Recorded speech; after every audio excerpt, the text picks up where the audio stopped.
¿Qué lugar ocupa la salud mental y cómo se vive en los barrios populares? Anunciaron el proyecto de ley de movilidad sustentable. Mansur viaja el jueves a Estados Unidos para reunirse con inversores. Carla Bisotti adelantó que el gobierno evalúa una tercera dosis y en Argentina se celebra el Día del Respeto a la Diversidad Cultural. ¡Seamos libres! ¡Que lo demás no importa nada! Otro día más en este hermoso y respetuoso país. Yo lo tolero, así que por favor un poco de respeto. Como cada 10 de octubre, el domingo fue el Día Mundial de la Salud Mental. Y en Fuego Amigo nos preguntamos, ¿qué lugar ocupa el cuidado de la salud mental en los barrios populares? Según un informe realizado por el Observatorio Villero, la atención psicológica en los barrios vulnerables es inaccesible. El consumo problemático de sustancias, el suicidio y la falta de profesionales y centros de salud son las principales problemáticas. Entre los barrios populares más grandes de la zona norte del conurbano se encuentra Villa La Cava. Así viene a actuar un poco. No puede estar así. ¿Vos qué edad tenés? Yo tengo 27 ahora. Ah, hace más de 20 años que vos decís que está igual esto. Acá vivíamos nosotros. ¿Cómo es vivir en La Cava? Ahí están los country, todo eso. ¿Eso es un country ya? Sí, ahora te voy a mostrar el paredón que divide, que está Hay La un Cava. paredón que divide el barrio Y ahí Caro está. con el barrio de La Cava. Fíjate, amigo, ya te estoy llevando al, Mirá qué ahí al loco. punto límite. Esto es el paredón que separa la villa de la riqueza del country. Bueno, miren, ese pibe, ¿ven que tiene la bolsa de basura? Es porque la tienen que llevar arriba, ¿no? Sí, acá arriba en ellos, en ellos. Porque acá no pasa recoletón ni a palo. Recibimos a referentes sociales de villas de Capital y el conurbano bonaerense para hablar de la realidad de los barrios. Verbú con papas fritas y... ¡Chao! Arranca Fuego Amigo, un programa diverso y cultural.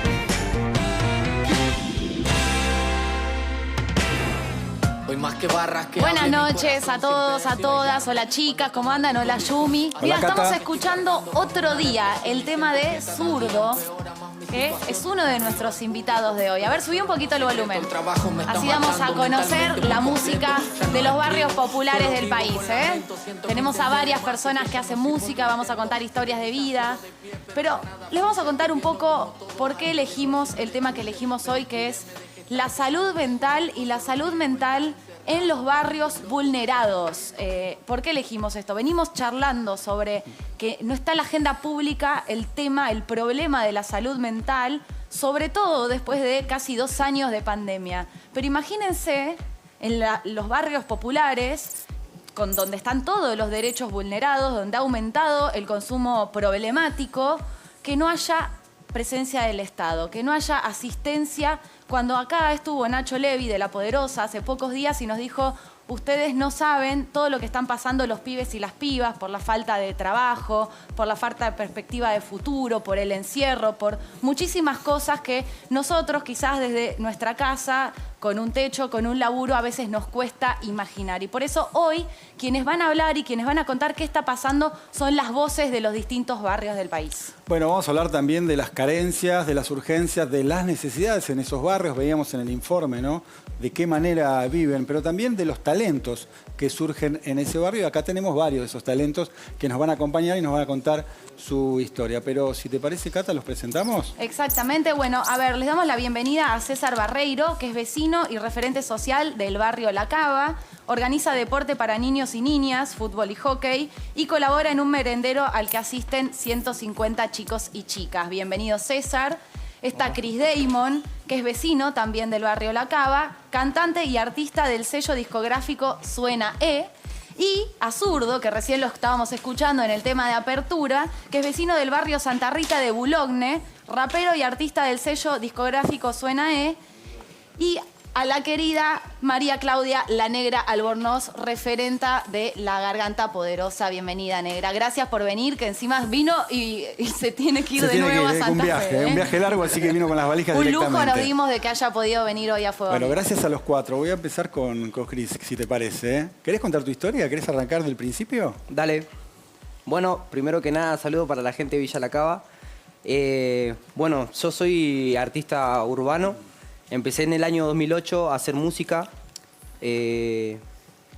En el año 2008 sufrí la pérdida de uno de mis hermanos, que se llamaba Leandro Naim, que es el que tengo acá tatuado en la cara. Y nada, un problema de barrio, digamos, ¿viste? Algo normal, frecuente que puede pasar. A ver, yo no veo. ¿Tenés tatuado que el nombre ahí? Sí, este que está acá. Acá de lejos no lo veo. A ver, ¿lo A ver podemos si se hacer un ve primer plano se me ahí? acerca la ¿Llegamos? cámara, entra. A ver si llegamos, ¿no?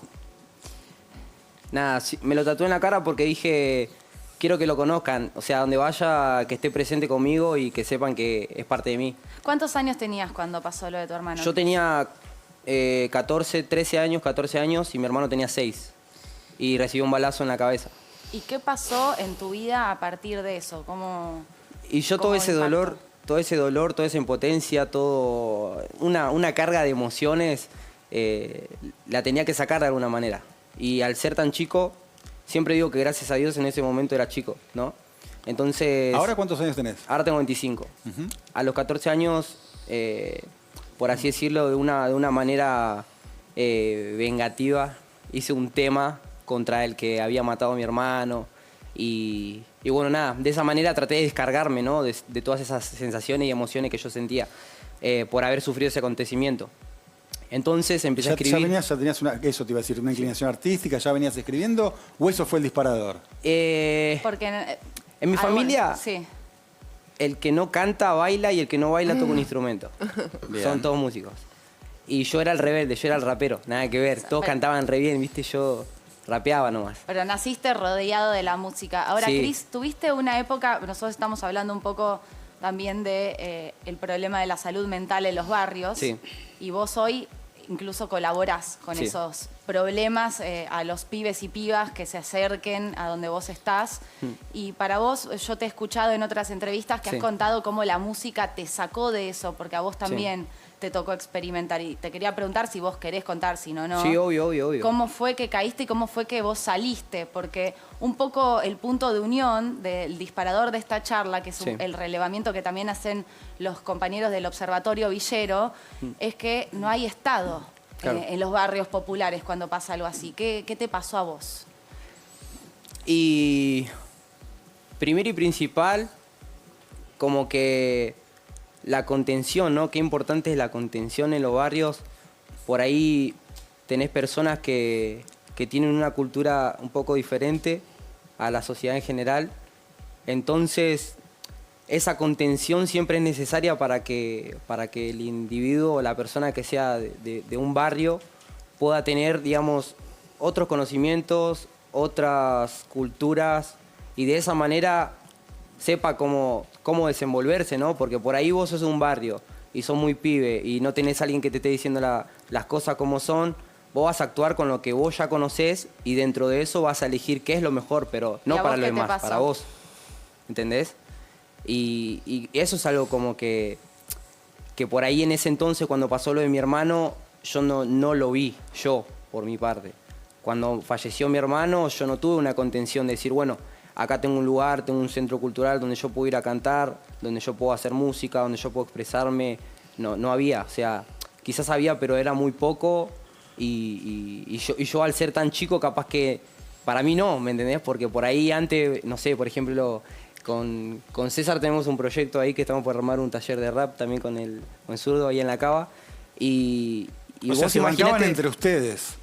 Exactamente. Nadie más. Hoy esa contención que nosotros necesitábamos cuando éramos más chicos, la tenemos hoy nosotros mismos, porque nosotros entre todos nos juntamos y tratamos de hacer que las cosas vayan cambiando y que esos chicos que pude haber sido yo, ¿no?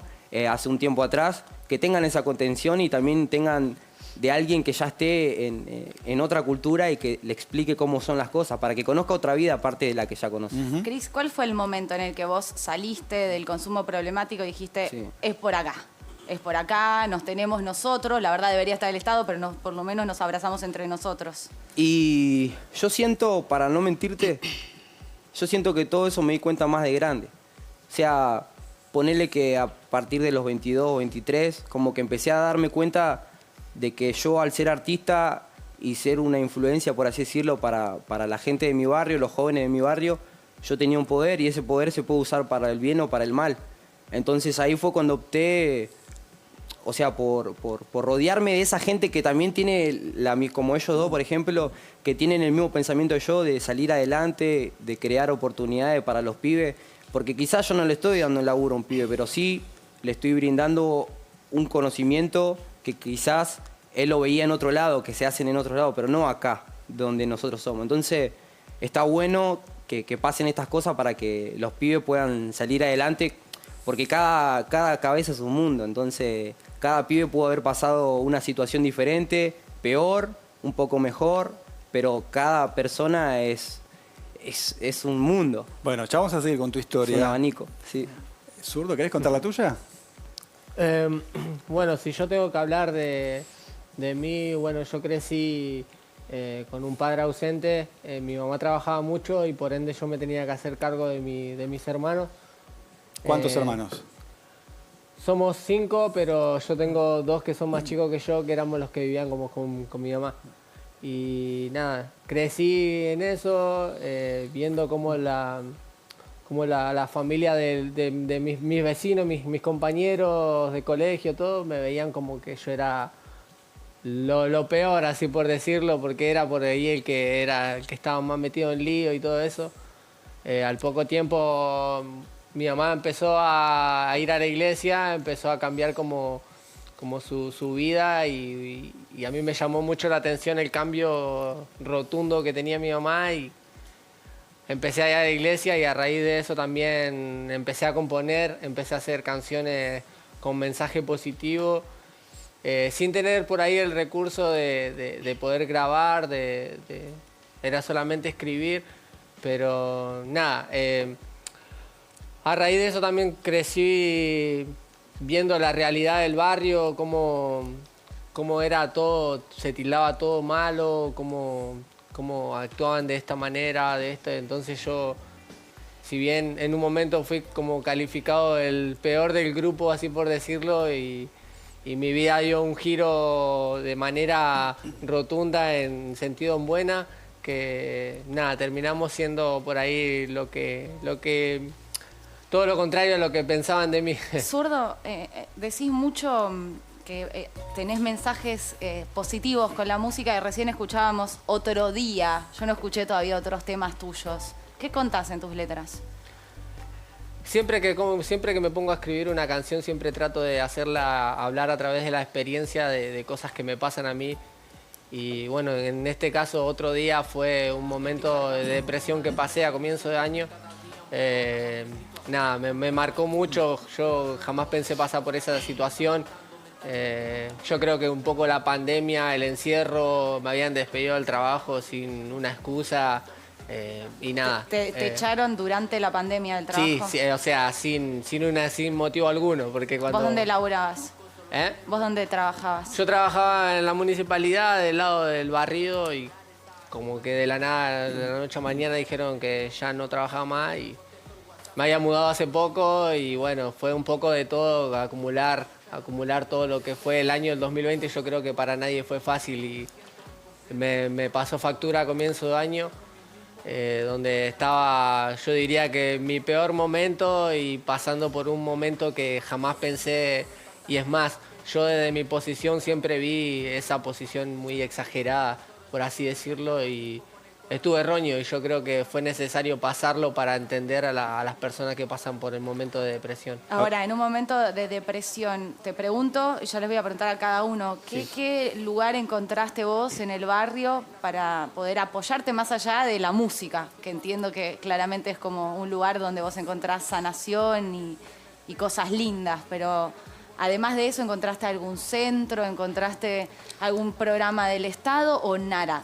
No, en realidad lo mío fue más personal. Yo creo que la depresión me llevó a aislarme de toda la gente y por ahí afuera era pura sonrisa y adentro de mi casa era estar solo.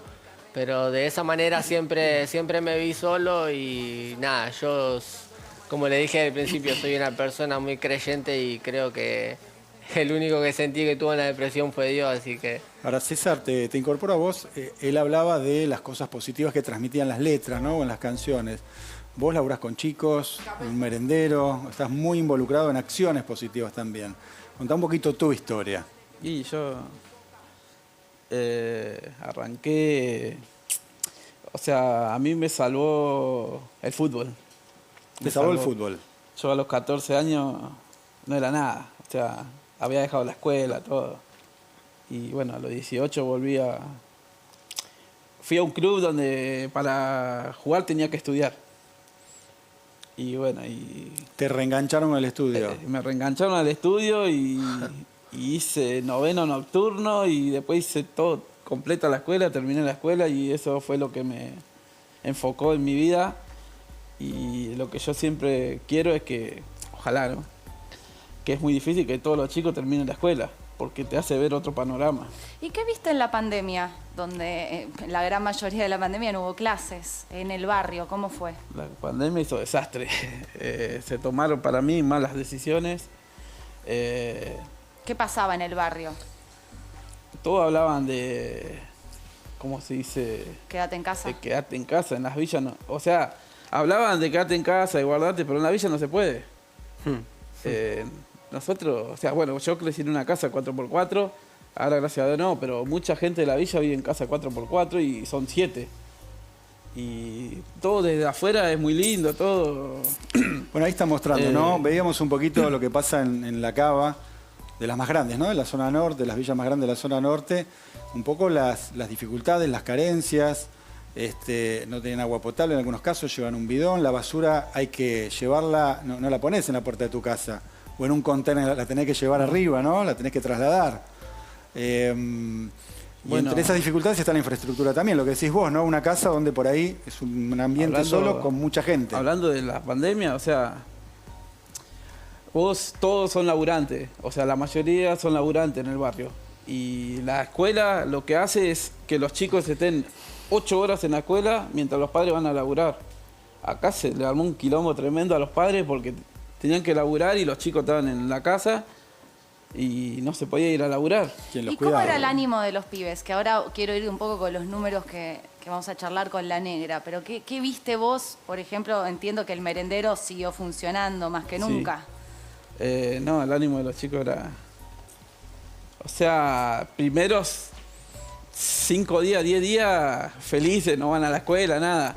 Después... Los 5 primeros días. Sí, después ya se complicó todo, ya no sabían qué hacer, o están encerrados jugando al jueguito, pero extrañaban la escuela full y no sabíamos por qué motivo no arrancabas y ellos estaban todo el día en la calle. O sea, en las villas no existía la pandemia, eso es lo que les quiero explicar a todos. A ver, cuando decís no existían por esto que marcás, ahora existían también, se contagiaban todos, ¿cómo era el tema del cuidado ahí? Eso fue raro también porque pensamos cuando se escuchaba que se moría mucha gente, no, en el barrio no, muy poca gente, o sea, murió gente obviamente, pero muy poca y muy pocos contagios. O sea que nos encerraron y... ¿Vos cómo la pasaste? Yo sin trabajo, peleándola, o sea, con el merendero se ayudaba a la gente, nos ayudábamos nosotros. Y le pregunto, pasamos muy mal. Le pregunto a los artistas, estas situaciones críticas o particulares, ¿no? Lo que fue la cuarentena, la pandemia, lo que es, sigue siendo, ¿de alguna manera los impulsa algún proceso creativo? ¿Les cambia algo o no? En lo que sí, porque yo creo que, por ejemplo, ¿no? Una suposición, yo estoy ahora en mi casa y veo mi entorno, salgo, porque como él de verdad te decía que en la villa no hubo pandemia, porque era verdad, vos salías a comprar o salías, porque no hay un control completamente de la policía ni nada de eso, entonces como que estás un poco más libre. Entonces es un tema, es un tema, porque ¿cómo haces con lo que contaba él con todos los chicos que se quedan afuera de la escuela y... O sea, ¿cómo hace para retenerlo? O sea, no hay una autoridad, ¿entendés? Pero lo que hacían ustedes, digo, sí. ¿Los impulsó a escribir algún tema en particular, a volcarse? ¿Sí? Viendo tantas cosas desafortunables para tu entorno, te inspira. Porque, o sea, te inspira quizá no de la mejor manera que nosotros quisiéramos, ¿no? Porque nosotros quisiéramos cantar en nuestras canciones de que, no sé, de que doña Marta se puso no sé, un kiosco, le fue bien. Ya nosotros queremos contar las cosas copadas del barrio.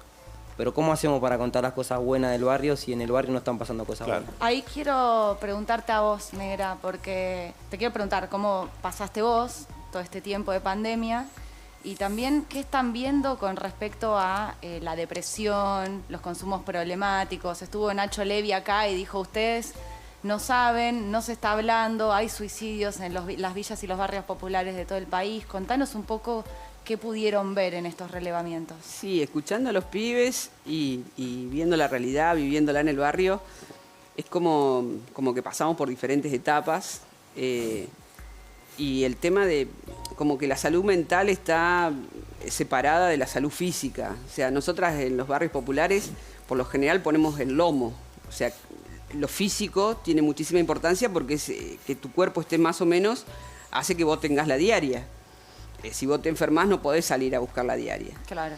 Entonces es como que la salud física tiene muchísima importancia y parece que la salud mental queda escindida, queda separada de esa salud integral. De esos cuerpos que además muchas de ustedes eran cocineras esenciales, claramente esenciales, porque era donde iban a comer todos los pibes del barrio. Sí, después cómo nos organizamos, la comunidad, cómo se organiza en realidad para salvarse, porque si no, no nos salvábamos. Si hubo menos o más muertes es justamente porque había organización, porque había merenderos, comedores, porque había espacios de cuidado en donde también cuidábamos a las pibas y a los pibes, que como dice César, ¿no? ¿Cómo podés hacer la cuarentena si en realidad vos tenés que vivir la diaria, si no salís no comés? ¿Qué haces con las pibas y los pibitos? Ahora, Negra, te pregunto. Y es complicado. En verdad la pandemia profundiza una situación, ¿no?, de tema de salud mental, porque estamos hablando de carencias que vienen de arrastre mucho antes de la pandemia. No hay agua potable, lo que decía trasladar la basura, la infraestructura, algunos tienen chapa. Si vivís en unas condiciones realmente muy precarias, en muchos casos y sí, en muchos lugares. Se sobrevive, digamos, vamos sobreviviendo mientras seguimos exigiendo urbanización, mientras seguimos exigiendo salud, mientras seguimos exigiendo salario para las compañeras que están trabajando en los comedores, que trabajaron antes de la pandemia con un neoliberalismo que nos reventó la cabeza, en donde no había trabajo tampoco. Bueno, donde no las vacunaron tampoco primero, como esencial. Las vacunas, ¿no?, llegaron después. Así que, nada, cuando nosotras vemos, por suerte, en la organización que tenemos y de la forma en que pensamos, para mostrarle a la sociedad, digo que no somos ni planeras, que no andamos haciendo nada, sino que nos comprometemos todos los días en un trabajo que es comunitario, que hay una parte de la sociedad que no lo termina de entender, ¿no? El trabajo comunitario de las esenciales, nosotros la perdimos a Ramona, que Ramona fue un cachetazo fuerte, como Ramona, muchas Ramonas. Bueno, hay que recordar, ¿no? Ramona pedía agua, ni más ni menos. Agua potable. Se murió pidiendo agua, mientras te decían lavate las manos para cuidarte. Denunciando la falta de agua en la 31, mientras de parte del gobierno de la ciudad decían otra cosa, que ya estaba, el agua funcionaba. Entonces, en esta organización y mirando los números, porque necesitamos mostrar una foto, es que el Observatorio Villero nos muestra esos números. ¿Cómo? Nosotros le preguntamos a las asambleas, tenemos 114 asambleas, vamos preguntando y haciendo de eso datos Esto concretos. es en todo el país ya, en todo el país. No en la Ciudad de Buenos Aires ni en No la provincia, solamente, sino en todo el país. Pero la foto en la Ciudad de Buenos Aires es tremenda. Hay 52.000 profesionales de la salud mental en la ciudad. Sí. Si vos recortás esa foto y la ponés sobre la 21-24, hay en ese lugar 12 psicólogas y psicólogos, 70.000 personas hay en la 21-24. Claro, no. Y hay 12 profesionales de la salud. 12 profesionales y 70.000 personas. Y te pregunta, ¿qué pasa con esa gran cantidad de personas, digamos, de esas 70.000 personas adentro de un barrio popular con la salud mental? ¿Qué pasó? ¿Qué encontraron? Parece que no tenemos salud mental, parece que no tenemos psiquismo, digamos. No hay psiquismo en la pobreza. Y eso me parece que hay que problematizarlo. ¿Cómo lo hacemos? Con los números. Reclamando y exigiendo. Tampoco hay centros de salud, qué sé yo. Rodrigo Bueno tiene 4.500 habitantes y no tiene centro de salud, se tiene que ir hasta San Telmo. ¿Y dónde atienden los psicólogos? ¿Hay algún centro? En los centros de salud. Pero también, o sea... Hay que sacar turno, ¿cómo es? Bueno, turnos imposibles, están precarizados muchos. O sea que los que imparten salud mental o los que tratarían de ayudar a la gente en la salud mental, muchas veces están precarizados esas trabajadoras y esos trabajadores de la salud. Claro. Entonces es un combo muy complejo. Negra, escucho a los chicos, todos pasaron por un momento de angustia y depresión y dicen, lo veía alrededor en los chicos y en ellos que son jóvenes. ¿Es principalmente en las juventudes donde vieron quizás el problema de los consumos problemáticos, la depresión, o atraviesa a todas las edades en los barrios populares? No, atraviesa a todos, pero obviamente las pibas y los pibes están atravesados y están muy cercanos porque el narcotráfico está, o sea, lo tenés muy cerca. Nos decía una vecina de Entre Ríos, ¿no? Una referenta como la Gise, nos dice que es más fácil comprar para consumir que comprar 1 kilo de carne para comer. Es re fuerte eso que estás diciendo. Es más fácil, más fácil y más barato. Más barato comprar droga. Sí, que 1 kilo de carne. Entonces, bueno, todo esto lo problematizamos, lo hablamos, lo discutimos y lo ponemos sobre la mesa justamente porque es el Estado el que se tiene que hacer responsable. A ver, cuando te dicen todo el tiempo que te tenés que higienizar, que si no vas derecho a la muerte, producto del COVID, digo, el temor que pasó mucha gente. Nosotros tuvimos especialistas acá, ¿no? Que nos decían un poquito lo que pasaba en clase media, un aumento del consumo de medicamentos, producto de la ansiedad, la depresión y demás. Sí, los psicofármacos.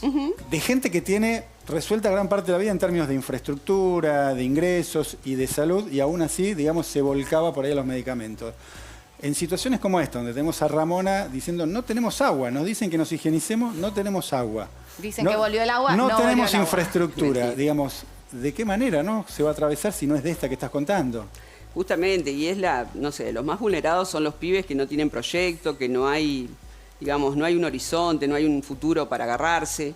Por eso, si no hay organización, si no hay movimientos sociales, si no hay pibas y pibes, o los pibes rapeando, pensando otra historia y pudiendo contar algo de esperanza, ¿no? Porque si no tenemos esperanza es muy difícil seguir. ¿No hay esperanza, chicos? Ustedes como juventud, quien quiera responder, ¿sienten que no hay esperanza? Y la realidad es que si nos ponemos a observar el barrio y lo vemos de punta a punta, yo diría que se te va la esperanza. Pero para eso estamos nosotros, tanto ella que se mueve de su posición, él del merendero, nosotros desde la música, estamos para eso, para impulsar a soñar y a llevar un mensaje de que sí se puede. ¿Se te va la esperanza porque no podés imaginar ni siquiera tener un trabajo, por ejemplo? ¿Qué cosas pasan con esa falta de, por ejemplo, vos, César? Y es complicado porque... perdón que te No, corté. quien quiera responder. Pero, por ejemplo, vos imaginate, ¿no? Yo hoy en día estoy tranquilo porque yo, mediante lo que hago de la música y demás, yo me busqué mi propio trabajo. Pero, por ejemplo, vos imaginate en el mismo contexto otro pibe igual que yo, que quizás no sea artista, que esté tatuado, que capaz que no terminó el secundario. ¿Cómo hace para encontrar trabajo? Puedes decir que funcionan los prejuicios. Y sí. Y mucho. Olvídate que sí. Toda la vida. ¿Qué les pasó a ver con el tema de los prejuicios en la mí, diaria? El prejuicio a diaria, cuando siempre digo lo mismo, cuando voy por la calle se te cruzan de vereda. ¿Es real? ¿Te pasa eso hoy? Sí. Y hoy en día es peor porque ahora cuando andás con barbijo, bueno, ahora ya no ando ni con barbijo en la calle, pero cuando andabas con barbijo se te cruzaban de vereda, peor. ¿El prejuicio qué es? ¿Tiene que ver con lo físico? ¿Tiene que ver porque saben que venís de la acá? ¿Por dónde pasa? No, ¿Por qué crees que pasa eso? Para mí, o sea, a mí no ven el color de piel y chau. ¿Y qué te pasó con...? Vos decías que también que sufrías la desesperanza y perdiste el laburo, nos contabas. ¿Vos creés que podés volver a conseguir un laburo? Que a un pibe de un barrio popular y de una villa, por esto que están contando ustedes, que es discriminación, prejuicios, faltas de información y básicamente un país completamente desigual, ¿no vas a conseguir nunca o crees que en algún momento esto va a pasar? No, yo sí tengo laburo. Ahí o sea, conseguís. había quedado sin laburo en pandemia. Y ahora porque conseguís. se anuló todo. Pero sí seguí con mi laburo. Pero sí, es re difícil que los chicos consigan laburo. Por eso yo, más que nada, digo siempre eso de que termine la escuela, que se te abren muchas posibilidades para conseguir trabajo. ¿Y cómo trabajo. fue? Porque UNICEF hizo algunos relevamientos sobre el efecto de la pandemia en los niños al no tener clases.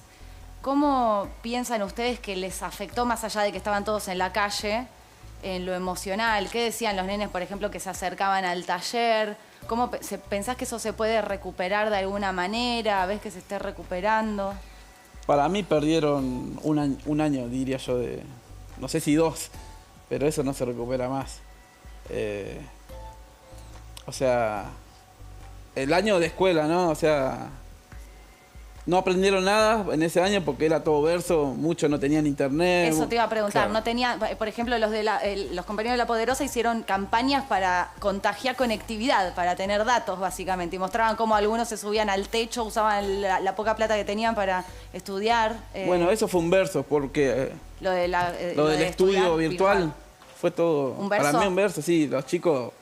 Y el que tenía no estudiaba tampoco. Necesitaban la escuela para contenerse. Claro, sí, en las casas, en las villas, por ejemplo, de 20 chicos, 3 te hacían la tarea virtual. Los otros no te lo hacían hacían. nada. Y se Sí, pero ponían. también porque es muy difícil. Nosotras veíamos, qué sé yo, hay madres y padres que no terminaron la primaria, tampoco los podían acompañar. Por eso nosotros generamos los nodos de conectividad y también los acompañamientos en los procesos educativos con, qué sé yo, otros vecinos que sí habían terminado, entonces venían a acompañar. Porque si no es muy difícil, una mamá o un papá que no está alfabetizado, es muy difícil que le pueda explicar algo. Yo les pregunto a todos, y sus acompáñenme un hijos. poquito, veíamos un poquito de la presentación, el muro, ¿no? Que separa la cava de los country, ahí, uno al lado del otro, ni más ni menos. Esa pintura de la realidad, ¿no? Primero, ¿cómo les impacta? Y después, ¿cuáles son las carencias diarias que ustedes tienen? ¿No? Porque nosotros hablamos, lo contamos nosotros, ustedes la viven. ¿Cuáles son esas carencias? ¿Qué es lo que no tienen que otros tienen? Y yo, o sea, bueno, en ese sentido de que están los ricos y los pobres, yo siempre digo lo mismo. O sea, nacimos en un mundo donde tuvimos mala suerte, nosotros. Naciste de un lado de la pared. Yo no le echo la culpa a nadie. Si ellos son ricos y nosotros somos pobres. Claro. Fue la suerte. El tema, las necesidades, sí. Nosotros, o sea, yo siempre digo con mi gente, los del barrio, que seríamos felices con cloaca. Sí. Eso es lo principal. ¿Hace cuánto existe la cava? La cava hace más de 60 años. Hace más de 60 años que ¿cuántos vecinos no tienen cloacas? Todo. Todos. Ninguno. ¿Y Nosotros sería... por qué piensan que pudiendo hacerlo no se hace, ¿no? Porque el Estado evidentemente lo puede hacer, pero no pasa el tiempo y Pero las mirá, prioridades van a no se se soluciona. solucionan. Vos te vas a la... Yo me cago de risa, ¿no? Porque vos te vas a la cava y, por ejemplo, esto es la cava, ¿no? Pero la cava está tapado así. Country, hospital, jardín de infantes. O sea, es como que ponen, a medida que va pasando el tiempo, La fachada. a la cava la van tapando más. Claro. ¿Para qué? Como Para que total esa no se realidad ve. no se vea. Claro. Ahora, hay algunos departamentos, ¿no? Que se llama así la zona también, Sí. ¿no? Que es una parte nueva donde algunos se han trasladado ahí. Sí. Que está en mejores condiciones, por lo que se ve, por lo menos. ¿Es así? Eso es lo que nosotros notamos. O sea, yo cuando voy a esas viviendas, ellos tienen cloaca, tienen Sí. una buena conexión de luz, tienen Pero no agua alcanza siempre. a todos. Es para algunos nada más. Claro, es para algunos. Y nosotros llegamos de vuelta de nuevo al barrio y siempre decimos lo mismo. O sea, yo solamente con cloaca sería feliz. ¿Y vos, zurdo? La realidad es que, nada. Vos la contás en tus canciones, esa realidad. Sí. ¿Cómo, Sí. ¿Cómo es tu barrio? Bueno, mi barrio está también medio categorizado así, pero yo te puedo asegurar de que hay más gente trabajadora que de lo malo. Yo creo que en un tiempo te diría que había mucha gente, había mucha droga, había mucho robo. Y nada, la realidad del barrio hoy en día cambió. La pandemia yo creo que ayudó. Si bien, como hablaban hace rato, no todos respetaban la cuarentena, o sea, era pelear con esa realidad de que nosotros teníamos que salir a trabajar mientras los otros estaban de joda ahí en el barrio, pero no puedo decir de que el barrio en sí, yo te hablo de Santa Rita, que como diríamos que es medio distinto a la cava, por así decir, porque la cava es gigantesca. ¿Y qué falta todavía en tu barrio? Y yo diría que faltaría más mensaje, más decirle a los chicos que sí se puede. Yo creo que en sí lo que representa Santa Rita es que tiene muchos soñadores que por ahí la pandemia cortó muchos tobillos, así por decir. Las alas, cortó las alas de... Yo fui nosotros fuimos uno de que nos afectó la pandemia, pero... si no, ya hubiésemos cantado en el Movistar Arena. No, pero la realidad es que Van a cantar en Fuego Amigo, chicos. Santa Rita tiene muchos soñadores, pero muchas veces lo categorizan como un barrio malo, donde hay droga, robo, muerte. Yo hice un tema que habla de eso, se llama El Orgullo del Barrio, y nada, tiene muchos soñadores que necesitan ese impulso que gracias a la música estamos dando, que es dar un mensaje de que ellos dicen que no se puede por la realidad del barrio y nosotros le decimos sí se puede. Ahora, Negra, ¿cómo hacemos, no? Porque tantas juventudes que sueñan, vos hace mucho tiempo que vivís y también vivís para ayudar al otro. Cuando no llega o llega mal el Estado, que es lo que pasa en la Argentina. Eso, lo que falta es política pública que esté enfocada en aquellas personas que estamos empobrecidas. Hoy en la Argentina viene naciendo un bebé, una beba, tiene casi el 50 o más del 50% de ser pobre. O sea, no es mala suerte, es mala política. Sí. Y es política que siempre nos ocultó, así como ocultan a la cava y le van poniendo cositas para que no se vea. Bueno, a nosotros también nos pasó eso. Cuando empezamos a entender, cuando entendamos realmente cómo nos cagan la vida, cuando la política pública va para un lado y no va para el otro, y seguramente nos van a cagar. Podemos y ese es lo que tenemos que terminar de entender. Negra, podemos desarticular otro de los prejuicios que también está en la sociedad, que es que la gente que vive ahí no quiere progresar. Acá hay ejemplos, en el sentido que quieren progresar. Pero y que es la mayoría los que quieren progresar. La meritocracia tremenda, ¿no? Si salimos de la misma línea, o sea, si el zurdo sale de la misma línea que un pibe que nació en una clase media más acomodada, si salimos de la misma línea, bueno, tendremos las mismas posibilidades, pero no estamos en la misma línea. O sea, estamos como 20 pasos atrás. Sí. Y dale un plus, de la pandemia, dale un plus. Clase, peor. Hay que darle un plus a ellos porque además desarrollan esto que están desarrollando en peores condiciones que el resto. Bueno, por eso estos pibes son un orgullo.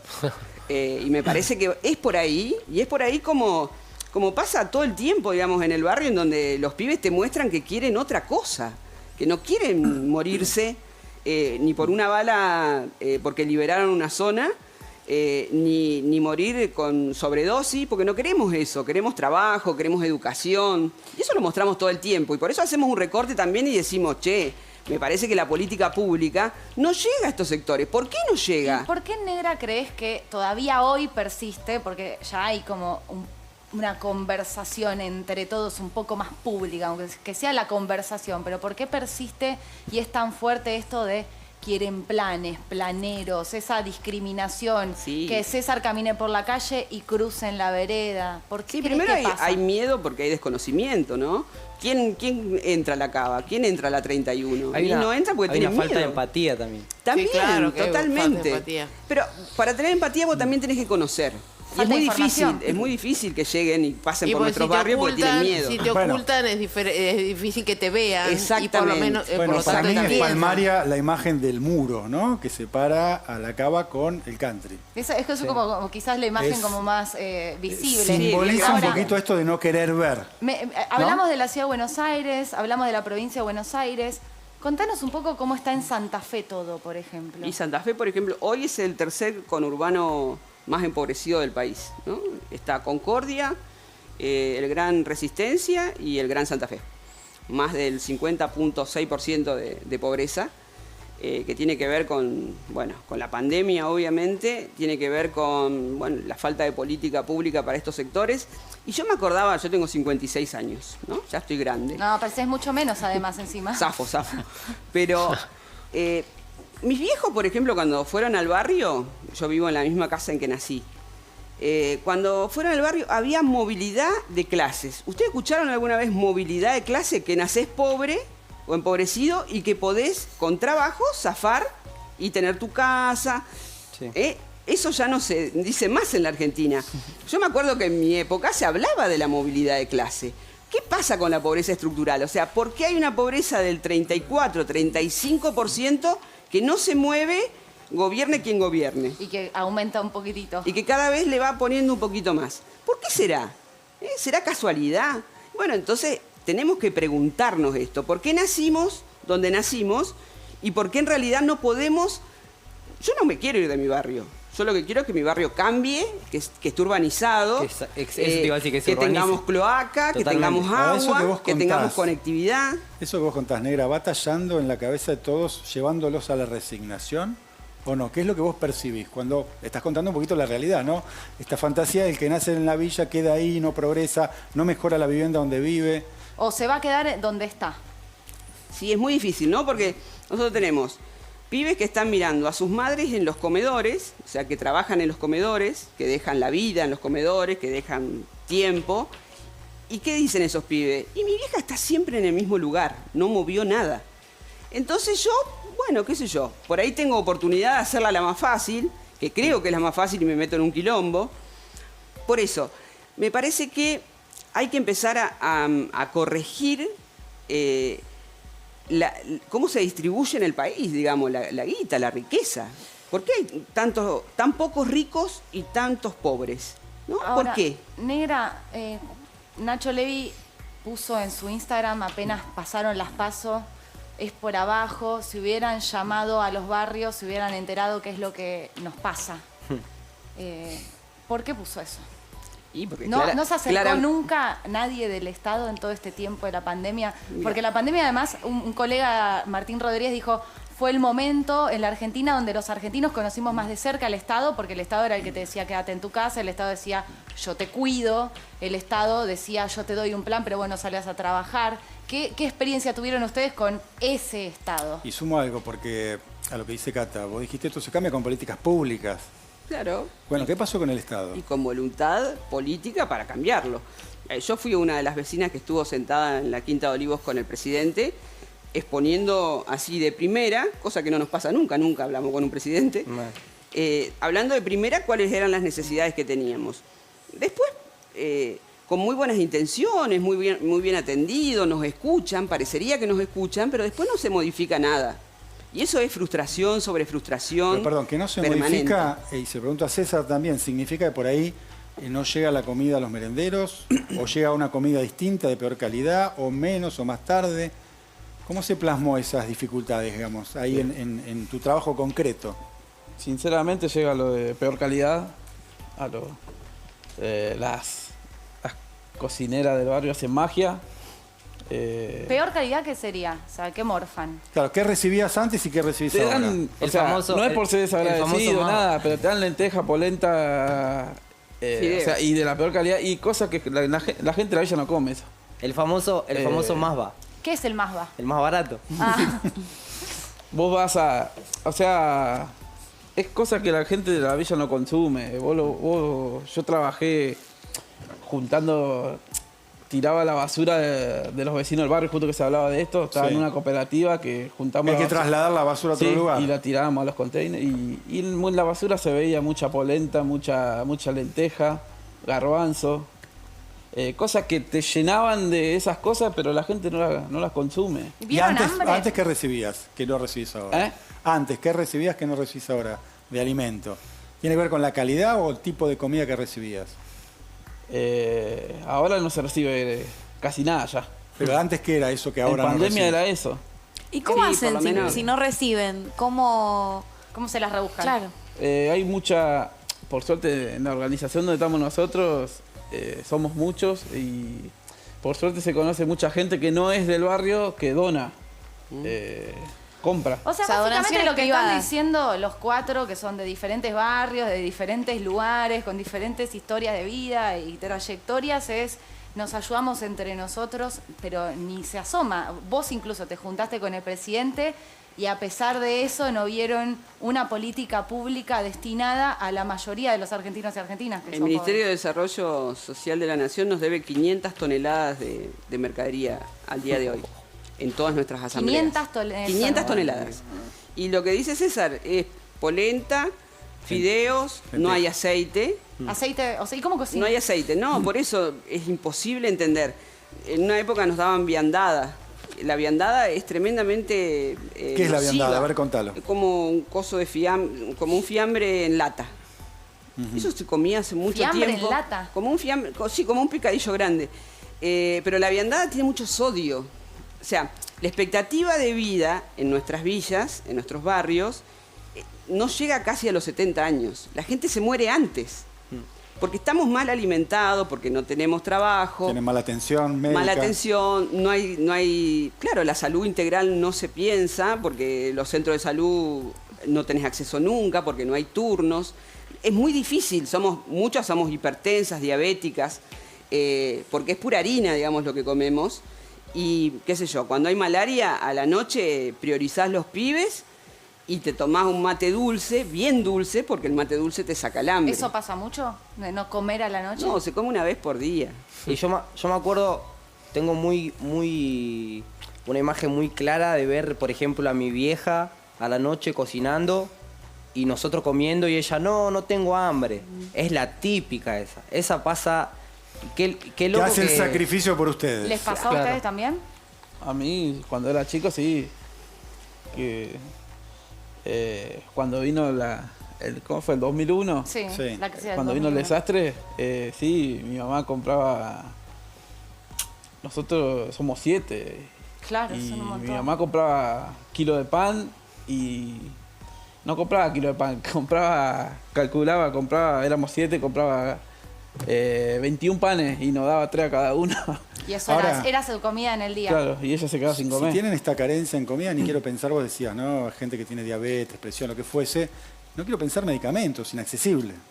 Los medicamentos o el acceso a esto que hablábamos hoy de lo que es la salud mental. Una consulta psicológica sale 1.000 pesos. Una garrafa sale 700. Entonces, ¿vos qué decís? Y compra una garrafa. Claro, es todo sobrevivir, pero Claro. con una manta no corta, cortísima. Claro. Tremendo. Bueno, esa es la situación. Y es la situación de 4.500 barrios populares en la Argentina. 4.500 barrios. Y cuando decimos todo esto que ustedes están contando, sobre todo vos, Negra, que recorres mucho. Vas de un lado para el otro y tienen esto que es de ustedes, es entre ustedes. ¿Esta postal se repite y se profundiza incluso en algunas provincias? Sí, Más allá de Santa Fe, digamos, que Santiago contaban, del no sé. Estero, Chaco, Formosa. Bueno, las provincias más pobres de la Argentina y, bueno, obviamente las situaciones de pobreza son mucho más profundas. Bien. Santa Fe o el Gran Santa Fe es la capital de una de las provincias más ricas. Por eso es tan preocupante que la política pública se corte y sea tan cortito, digamos, como piensan aquellos que Claro, gobiernan. a corto plazo. Negra, a vos te tenemos que despedir, nos vamos a ir a un corte porque tenés que tomar un colectivo y volver a Y Santa volver. Fe. Te agradecemos que hayas venido a Fuego Amigo, te liberamos, nosotros nos vamos a ir a un corte. A Ustedes los chicos tres no, ¿eh? se quedan No, los porque chicos saben no. que van a cantar acá en Fuego Amigo. Además de cerrar el programa, van a cantar. Así que nos vamos a un corte y ya venimos con más Fuego Amigo.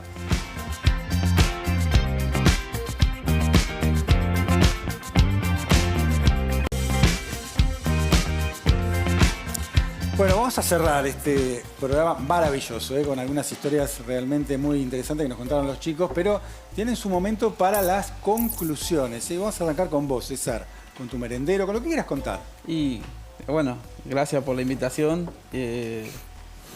por hacernos visibles. Y bueno, quería contar que en el merendero somos muchos los que trabajamos, que desde ahí se hace fútbol y hockey. Tenemos como 100 chicos, entre chicos y chicas. ¿Cómo se llama el merendero? Se llama MAS, Movimiento de Acción Social. Y bueno, desde que creamos el merendero creció mucho y al principio era solo merendero. Ahora ya es actividades de lo que sea para los chicos. Y le querías agradecer a una niña. Le quería agradecer mucho a Zoe Puente, que es una chica que junta calzados, botines y zapatillas y los reparte para los barrios populares, para los chicos que más necesitan. Bien. Y por eso le quería dar las gracias y que la sigan. ¿Cuántos años tienes hoy? Mañana cumple 12 años. 12 años. Bueno, y que la siga, como dijiste vos. Una grosa. Cris, tu momento. Bueno, nada, yo quería primero y principal agradecerle a toda la gente de nuestro barrio, que es la que siempre nos avala, es el aval más grande que creo que tengo. Y nada, a todos los establecimientos que sean no solamente de mi barrio, sino que sean de barrios populares, agradecerles en nombre de nadie, en nombre mío, o sea, agradecerle por todo lo que hacen por la gente y sin esperar nada a cambio. Y bueno, nada, mi muletilla que digo siempre, de la Villa para el Mundo. De la Villa para el Mundo. Y de paso aprovecho mandarle Sí. saludos también a 2 establecimientos del Sí. barrio, que son comedores también, a Abriguitos y al Merendero Feliz de los Niños. Y escúchame, ¿querés que no te pregunte a dónde das a conocer tu arte? ¿Dónde rapeás? ¿Dónde te escucha toda la gente que está mirando Fuego Amigo? Y nos pueden encontrar como Suena en YouTube y en Instagram, después mi Instagram personal, Chris Damon, y bueno, Spotify, YouTube, Apple Music, el circo es. En todos lados. ¿Zurdo? Yo coincido con Chris, queríamos agradecerle a toda la gente que hace el bien por el barrio. Yo de mi parte quería mandarle un saludo a los chicos de Start, a Sergio y a Mariano, que ellos están activando en el barrio siempre a full. Y nada, de soñador a soñador yo le quiero dedicar una letra. Que los soñadores sientan que es propia la canción, así que si me da el permiso.